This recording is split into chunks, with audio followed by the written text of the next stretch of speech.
Salam kreatif, Ibu Bapak Guru hebat. Perkenalkan, saya Ivan Andrado dari SMA Negeri 2 Kota Malang, bersiap mengikuti kompetisi Gempita 2025. Berawal dari satu pertanyaan reflektif, pernahkah Bapak Ibu mengalami situasi di mana keaktifan siswa mulai menurun sehingga mempengaruhi hasil belajarnya? Sipober hadir dalam memangkas segala permasalahan. Sipober yang merupakan akronim dari sinergi Powtoon dan Wayang Beber terbukti mampu meningkatkan hasil belajar siswa secara signifikan khususnya pada materi tokoh dan teori sosiologi. Sipober, sinergi Powtoon dan Wayang Beber, kunci rahasia lejitkan hasil belajar siswa melalui wayang tanpa kata. Latar belakang munculnya inovasi Sipober berawal dari siswa mengalami kesulitan dalam memahami materi tokoh dan teori sosiologi. Kesulitan terjadi ketika siswa merasa kesusahan dalam menghubungkan realitas di masyarakat menggunakan teori sosiologi. Hal ini dibuktikan dari hasil asesmen formatif dan asesmen awal yang belum mencapai KKM. Selain itu, siswa juga pasif dalam mengikuti pembelajaran sosiologi. Hal ini juga dapat dilihat dari minimnya respons yang mereka berikan terhadap pertanyaan stimulus atau pemantik yang diberikan oleh guru. Adapun peran saya dalam pelaksanaan Sipober antara lain, yang pertama, menerapkan model pembelajaran yang inovatif agar menambah keaktifan dan hasil belajar siswa.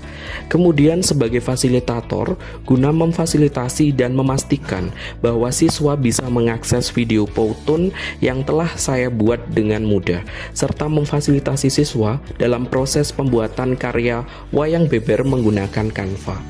Di sisi lain, saya juga terus membagikan praktik baik tersebut terhadap teman sejawat melalui diseminasi agar memiliki persepsi yang sama bahwa siswa harus aktif dalam pembelajaran sehingga akan berdampak pada hasil belajarnya. Aksi yang saya lakukan dalam mendesain inovasi Sipober antara lain yang pertama adalah melakukan profiling gaya belajar siswa menggunakan platform akupintar.id.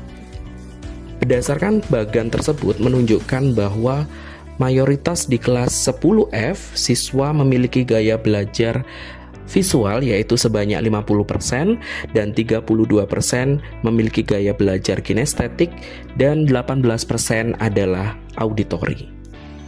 Aksi yang kedua yaitu melakukan profiling kelas idaman yang saya desain menggunakan Google Form. Bagan tersebut menunjukkan terdapat 65,6% siswa memilih belajar sosiologi berbasis animasi. Kemudian terdapat 13,1% siswa memilih belajar sosiologi berbasis masalah, dan yang terakhir adalah 21,3% siswa memilih belajar sosiologi berbasis produk. Langkah yang ketiga yaitu menyusun desain pembelajaran menggunakan konsep UBD atau yang sering kita kenal Understanding by Design. Desain pembelajaran disusun dengan menggunakan konsep UBD dengan mengutamakan pendekatan Student Center Approach.